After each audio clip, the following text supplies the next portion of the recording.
Bon, t'as les bateaux à voile, les bateaux de pêche, les bateaux de croisière, mais là, on va faire un tour sur le bateau-usine, hein. Qu'est-ce que t'en dis? Il y a sûrement des belles choses à faire là-dedans, hein. Ou pas.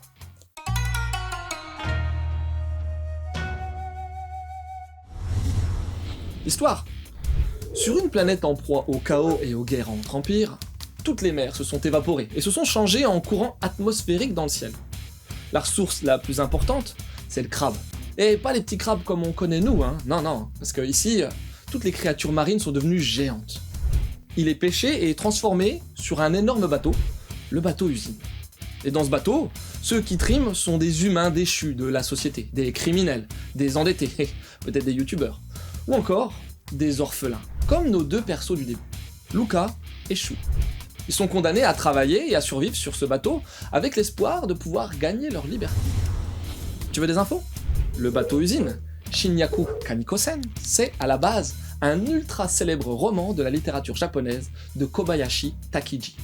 Il est adapté ici, une nouvelle fois en manga, par Harada Shigemitsu au scénar, qui a officié notamment sur les brigades militaires Black, et c'est dessiné par Shinjiro, celui qui a travaillé sur Nosferatu ou Fate Zero par exemple.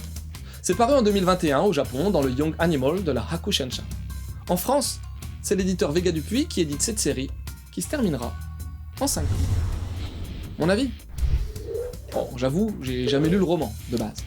Par contre, je me suis déjà fait l'adaptation en manga de Fujio Go.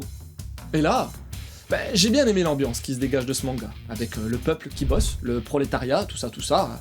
C'est la substantifique moelle de l'œuvre originale en fait, mais avec un gros côté SF au lieu du pan historique de l'œuvre. Et là, t'as un gars, Luca, qui lâchera rien, qui se laissera pas crever.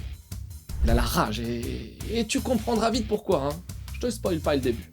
Dès ce premier volume, ça dépeint les différentes facettes et les travers des humains qui émergent en situation de crise, avec le trait un peu forcé sur la contremaîtresse totalement allumée et sadique.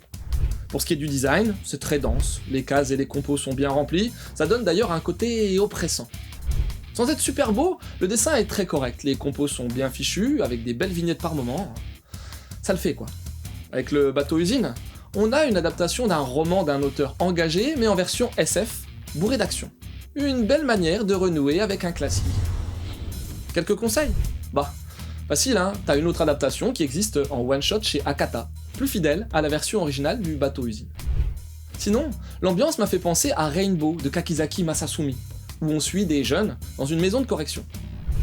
Et puis t'as aussi Prisonnier Riku, avec un gamin qui va tout faire pour sortir de sa mouise. Et voilà, c'est terminé pour aujourd'hui, j'espère que cette petite vidéo t'aura donné envie de lire le bateau-usine.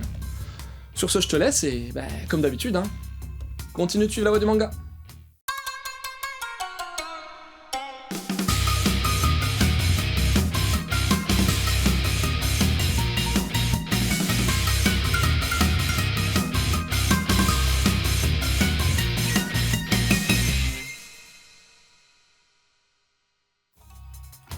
Ouais, les crustacés à la base, c'est pas forcément très ragoûtant en mode taille normale. Alors là, en maxi format, j'imagine même pas.